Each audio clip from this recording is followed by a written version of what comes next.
মতে আকৌ ৰাক্ষস দহিতা যেন হয় অনুমান কোৱা দাদা কিবা নাম কিবা ধাম আৰু এই ভয়ানক ৰাক্ষস আই ভাতৃগণ কোৱা দাদা এয়া হিৰিম্বা সন্মুখে আবাৰ অন্যহাতে ৰাক্ষস হিড়িম্ব অগ্ৰজেও হিড়িম্বা আশ্ৰিত আবাৰ আশ্ৰিতকে ৰক্ষাৰ হেতু সমাপন হল হিড়িম্ব দলন আই আশ্ৰিতক ৰক্ষা কৰা শাস্ত্ৰৰ বিধান সেই কৰ্মকৰণৰ দেখি তোৰ কৰ্তব্য মহান অতিকে পুলকিত আজি কুন্তি হৃদয় যুৱতী যোৱা এবে স্বস্থানলৈ মাতৃ যুৱতী চিৰভাগিনী মই যুৱতী নাই মোৰ কোনো আত্মীয় স্বজন ভাগ্য লিপি লিখনিত পাহৰিলে বিধাতাই ৰমিয়া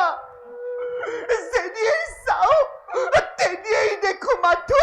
গভীৰ তমসা ভীষণ নাই কোনো আত্মীয় স্বজন নাই মাতৃ যুৱতী মাতৃ তোমাৰ মাতৃ সমুধনে হৃদয়জোৰ পেলাইছে মোৰ মাতৃ সেই যুৱতী মাতৃ ব্যক্ত কৰা সকলো সম্যক ভাৱেৰে নিসংগ আজি মই এই কাম্যকত পিতৃ মাতৃয়ে বহু পূৰ্বতেই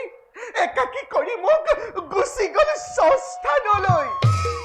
অগ্ৰজ হিড়িম্বই পিতৃ মাতৃব্ৰত কৰিলে পালন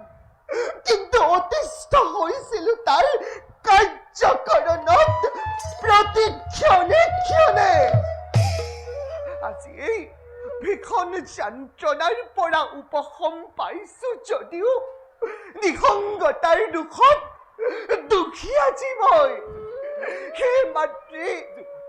কৰিছো কাকুতি দিয়ক দিয়ক আশ্ৰয় মোক আশ্ৰয় যুৱতী আমি তোমাক কেনেকৈ আশ্ৰয় দিম দুদিনৰ অতিথি আমি এই কাম্যকৰ আত্মীয় স্বজন ৰাজ্য কৰি পৰিত্যাগ বনে বনে ভ্ৰমিছো সদায় হে মহাত্মা নকব এনেকুৱা কথা হৃদয় বিদৰা এই কাম্যক বাসোপযোগী নহয় আমাৰ যুৱতী জ্যেষ্ঠই বধিলে দুৰ্দান্ত ৰাক্ষস এবে নাই কোনো অৰাতি তোমাৰ যোৱা কৰাগৈ কাৰ্য তথাগত হে মহাত্মা ক্ষণিক পূৰ্বে আপোনা সবে কৰিছিল ঘোষণা আশ্ৰিতক ৰক্ষা কৰা শাস্ত্ৰৰ বচন তেনেস্থলত কিবা দৰে একাকী কৰি মোক আপোনালোক গুচি যাব স্বস্থানলৈ ধৰ্মভ্ৰষ্ট নহ'বনে আপোনা খবৰ তোমাৰ উদ্দেশ্য কি যুৱতী সৰ্বৰি ভূষণং চন্দ্ৰু নাৰীনাং ভূষণং পতি পৃথিবী ভূষণং ৰাজা বিদ্যা সৰ্বস্ব ভূষণম সৃষ্টিৰ নিয়ম অনুসৰি নাৰী জীৱনৰ পূৰ্ণতাৰ বাবে স্বামীৰ প্ৰয়োজন পতিয়েই নাৰীৰ অপূৰ্ব ভূষণ মৃত্যুৰ কৰাল গ্ৰাহৰ পৰা ৰক্ষা কৰা গ্ৰাহৰ পৰা ৰক্ষা কৰা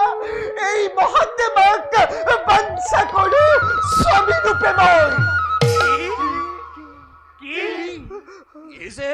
অলিক কল্পনা যুৱতী আত্মবৰ্গ পৰিত্যজ্য পৰবৰ্গ সমাজয় স্বয়মেও লয়ং জাতি ৰাজ্যম জাতি ধৰ্মত নিজ জাতিক পৰিত্যাগ কৰি যি বেলেগ জাতিৰ আশ্ৰয় গ্ৰহণ কৰে তেওঁৰ সকলো ধৰ্ম নষ্ট হয় আৰু নিজেও বিনাশ প্ৰাপ্ত হয় আৰু সেয়েহে বিজ্ঞসকলে কয় কুৰূপা হলেও উত্তম কুলজাত কন্যা সৰ্বদা বিবাহ কৰা শ্ৰেষ্ঠ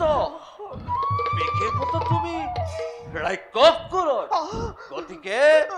গতিকে তোমাৰ এই আশা নহব পূৰণ শুনক মহাত্মা বিবাহৰ নাই প্ৰয়োজন বাসোপযোগী নহলেও নিজৰ জন্মভূমি নকৰো পৰিত্যাগ। উপহাৰে লাগে মোক বীৰৰ সন্তানৰ। সেই প্ৰাপ্তিৰ বাবেহে মোক স্বামীৰ প্ৰয়োজন। শুনক শুনক সকলোৱে, চন্দ্ৰ সূৰ্য গ্ৰহ তৰা সকলোকে সাক্ষী কৰি কৰিছো প্ৰতিজ্ঞা, নাপাওঁ যদি বাঞ্ছিত স্বামী আপোনালোকৰ সাক্ষাততে এই মুহূৰ্ততে তেজিম পৰাণ। যুৱতী যুৱতী, তোমাৰ মাতৃ সমুধনে হৃদয়যোৰ পেলাইছে আমাৰ। মাতৃ পাবা মনোমত স্বামী এই মুহূৰ্ততে। কিন্তু কিন্তু থাকিব চৰ্ত এই কাৰ্যকৰণত। স্বাৰ্থ পাবা যদিও বিকুদৰক স্বামী ৰূপে তুমি দিনটো থাকিব তোমাৰ সান্নিধ্যত। সন্ধ্যাৰ লগে লগে আমাৰ কাষলৈ তেওঁ আহিব লাগিব। আৰু শুনা, মাতৃত্বৰ অধিকাৰী যেবে হবা তুমি, পৰিত্যাগ কৰিম আমি সবেই স্থান, যাম আমি অন্য স্থানলৈ। কোৱা, সন্মত নে তুমি এই প্ৰস্তাৱত? আৰু যদি সন্মত হোৱা আমিও সন্মত হ'ম প্ৰস্তাৱে তোমাৰ। হ'ব মাতৃ, ইয়াত মোৰ নাই অলপ আপত্তি। বাটা বিকুদ মাতৃ